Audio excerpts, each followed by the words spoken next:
የጣሊያን ሴሪአን የተመለከተ ጉዳይ እናንሳ። የጣሊያን ሴሪአ በነሐሴ ወር እንዲጠናቀቅ ተወስኗል ተብሏልና ነሐሴ 20 እንዲጠናቀቅ የጣሊያን እግር ኳስ ፌዴሬሽን እና የጣሊያን እግር ኳስ ማህበር ይህንን ውሳኔ መወሰናቸው ነው ይፋ የተደረገው። እንግዲህ በድጋሚ የኮሮና ቫይረስ መጥቶ ሊጉን የሚያቋርጠው ከሆነ ደግሞ ሊጉን በጥሎ ማለፍ ጨዋታዎች የማጠናቀቅ ሐሳብ እንዳለውም የጣሊያን ሴሪአ ይፋ አድርጓል። ጋብሪኤላ ግራቪና እንደዚሁም ደግሞ ፓውሎ ዳልፒኖ የጣሊያን ሴሪአ ኃላፊ ናቸው ውይይት አድርገው ነበር። ከዚያ ውጪ በሴሪ ቢ እና ሴሪ ሲ የሚገኙ የሊግ አስተዳደሮችም በጉዳዩ ላይ ተሳትፈው ነበር።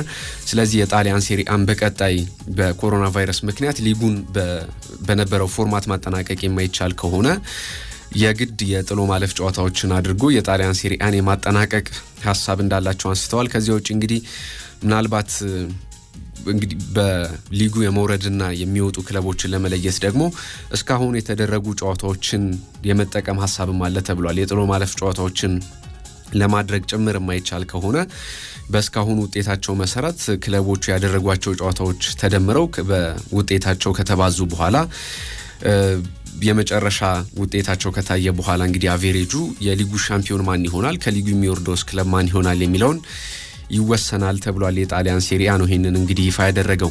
ኦሊቪዬ ጂሩ እስከ 2021 ድረስ በቼልሲ የሚያቆየው አዲስ ኮንትራት እንዳራዘመ ተሰምቷል። ቼልሲ ትናንትና የዊሊ ካባየሮን ኮንትራት ማራዘሙን እናስታውሳለን። ስለዚህ ይሄኛው ሁለተኛው ተጫዋች ሆኗል። ጥር ወር ላይ ወደ ኢንተር ሚላን ያመራል ተብሎ ሲጠበቅ እንደነበረ ይታወቃል። ይሄ ተጫዋች ግን ቼልሲ ተተኪውን ባለማስፈረሙ ምክንያት ነበር በክለቡ የቆየው። አሁን በክረምት የዝውውር መስኮት ትልልቅ ዝውውሮችን ለማድረግ ብዙ የአውሮፓ ክለቦች ገንዘብ ችግር እንደሆነባቸው ይታወቃል። ስለዚህ ቼልሲም አዳዲስ ዝውውሮችን ከማድረግ በተረፈ ቢያንስ በቀያሪ ወንበር ላይ ለመቀመጥ የሚያስችሉ ተጫዋቾችን በክለቡ በእንደዚህ አይነት መልኩ ለማቆየት ወስኗል ተብሏልና ቼልሲ በክለቡ እንግዲህ ኦሊቪዬ ጂሩን እስከ 2021 የሚያቆይ አዲስ ኮንትራት አስፈርሞታል።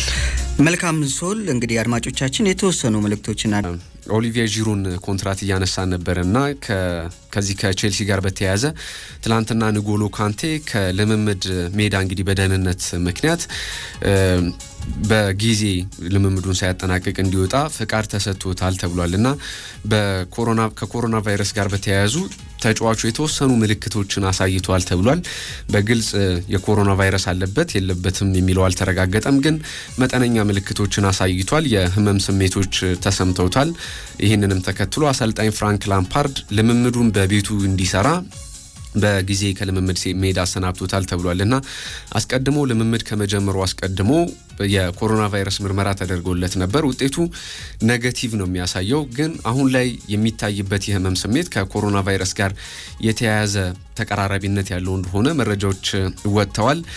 እንደዚህ አይነት አሁን በአንዳንድ ተጫዋቾች ላይ ይታያል። ምልክቱን እንኳን ፈጽሞ ሳያሳይ የኮሮና ቫይረስ የተገኘባቸው ተጫዋቾች እንዳሉ ይታወቃል። ማቲዩዲ በዩቬንቱስ አንደኛው ተጫዋች እንደሆነ ይታወቃል። ምንም አይነት ምልክት እንደሌለው ተናግሮ ነበርና ያም እንዲያውም ጭንቀት ውስጥ ከቶት እንደነበረ በአንድ ወቅት በአስተያየት ሲናገር እንደነበር እናስታውሳለን። ኒጎሎ ካንቴ አሁን የዚህ አይነት ምልክቶችን አሳይቷል። በእርግጥ ሌላ ምርመራ ያስፈልገዋል ህመሙ አይነትን በደንብ ለመለየት። አልፎ አልፎ እንደዚህ አይነት ህመሞች ያጋጥሙታል ተብሏል። ከዚህ በፊት በመልበሻ ክፍል ውስጥ ከጨዋታ አስቀድሞ እንግዲህ ወድቆ ነበር ተብሏል እና በዚያም ጨዋታውን ሳያደርግ እንደቀረ ይታወቃል። በሕክምና በተደረገለት ምርመራ የልብ ችግር እንደሌለበት ተነግሮ ነበር በወቅቱ። ግን ከልብ ጋር የተያያዘ ምናልባት በሕክምና ሊለይ ያልቻለ ችግር ሊሆን እንደሚችል ብዙዎች ጥርጣሬ ያላቸው። አሁን ደግሞ ትላንትና ሌላ ህመም አጋጥሞታል ተብሏል።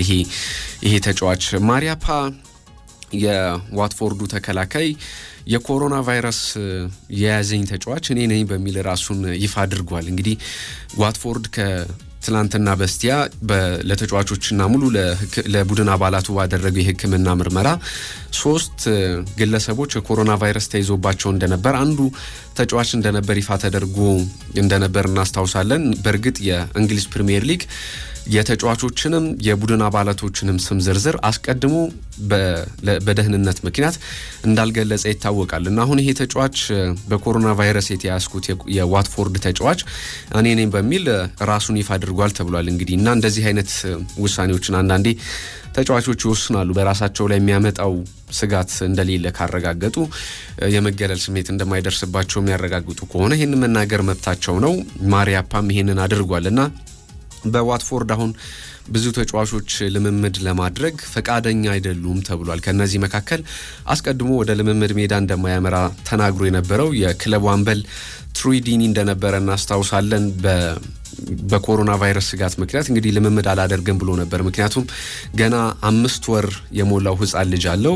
ልጁ በተፈጥሮም የመተንፈስ ችግር እንዳለበት ይታወቃልና ወደ ልምምድ ሜዳ አምርቼ ከሌሎች ሰዎች ጋር የምገናኝና ንክኪ ማድረግ ከሆነ ይሄንን አስከፊ በሽታ ይዤ ልመጣ እችላለሁ። ስለዚህ ለልጄ ተጨማሪ ስጋት መፍጠር አልፈልግም በሚል የዋትፎርድ ልምምዱን እንደማያደርግ አሳውቆ እንደነበረና ክለቡም በተጫዋቹ ላይ ምንም አይነት ተቃውሞ እንደማያነሳ አሳውቆ እንደነበረ ይታወሳል። እንግዲህ ማሪያፓ ደግሞ አሁን የትሮይ ዲኒን ጥርጣሬውን ያደረገ እንግዲህ የኮሮና ቫይረስ ግኝት ተገኝቶበታል በሰውነቱ ውስጥ።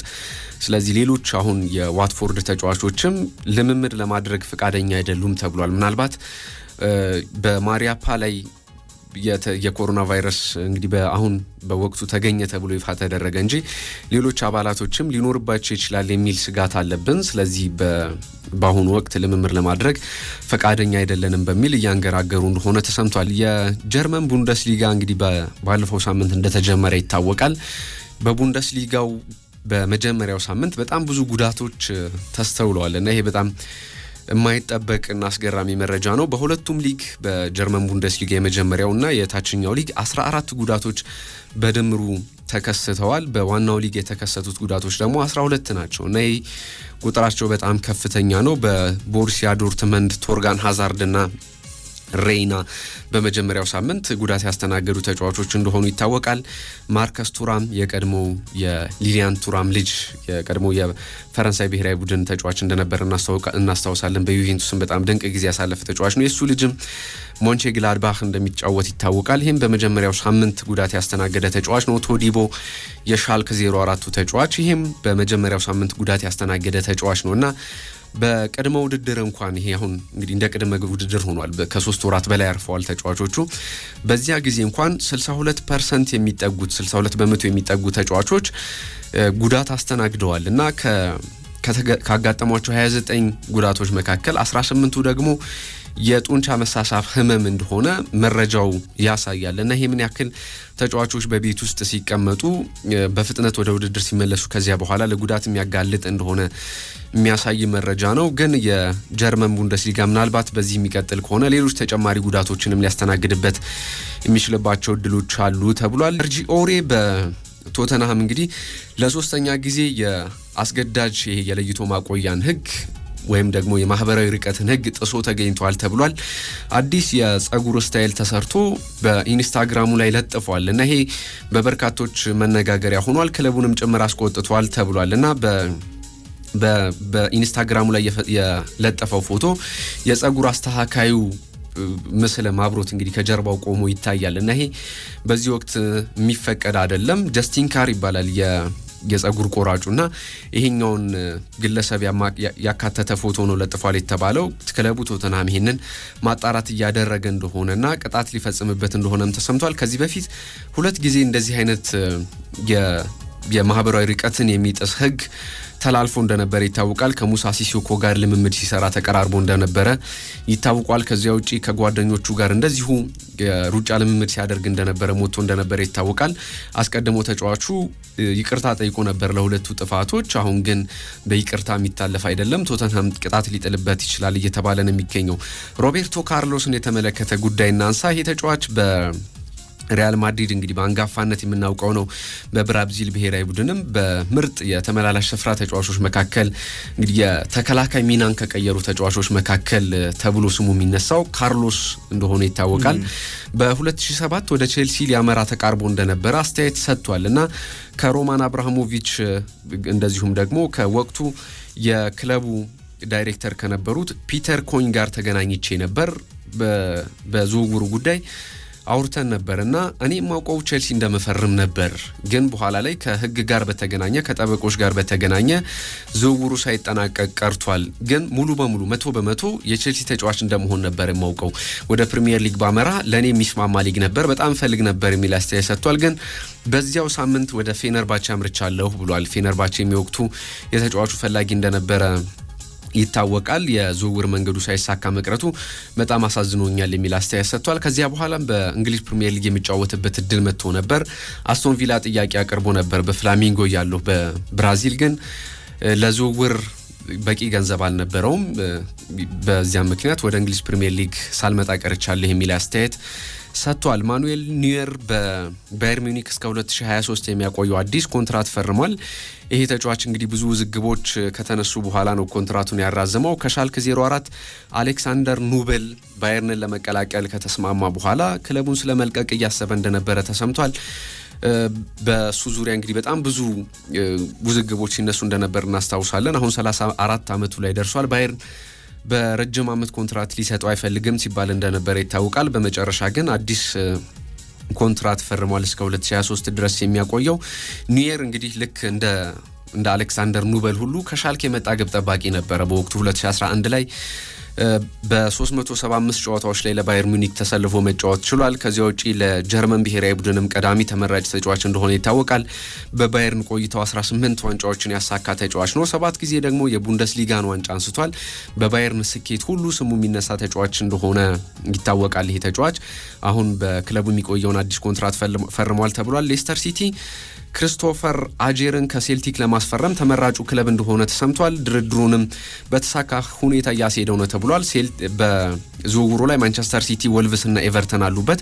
ፈላጊዎቹ እንደሆኑ ተሰምቷል አትሌቲኮ ማድሪድ ላካዜትን ከአርሰናል ለማስፈረም ቶማስ ለማርን በዝውውሩ ለማካተት ፈቃደኛ እንደሆነ ተሰምቷል አርሰናል ግን ቶማስ ፓርቴ እንዲሆን ይፈልጋል ተብሏል አርሰናል ሙሳ ዲያቢን ከባየር ሊቨርኩሰን ለማስፈረም ወኪሉን እያነጋገረ እንደሆነም በዝውውር ዛሬ የተሰሙ መረጃዎች ናቸው ጄደን ሳንቾም ወደ ማንቸስተር መሄድ እንደሚፈልግ ፍላጎቱ እንደሆነ እስካሁን ግን ነገሮች እንዳልተጀመሩ እንደዚሁ አስተያየቱን ሰጥቶ ቅድም አመብ ያለው አድማጮች ስለጠየቁ ነው ያነሳ ነው አድማጮቻችን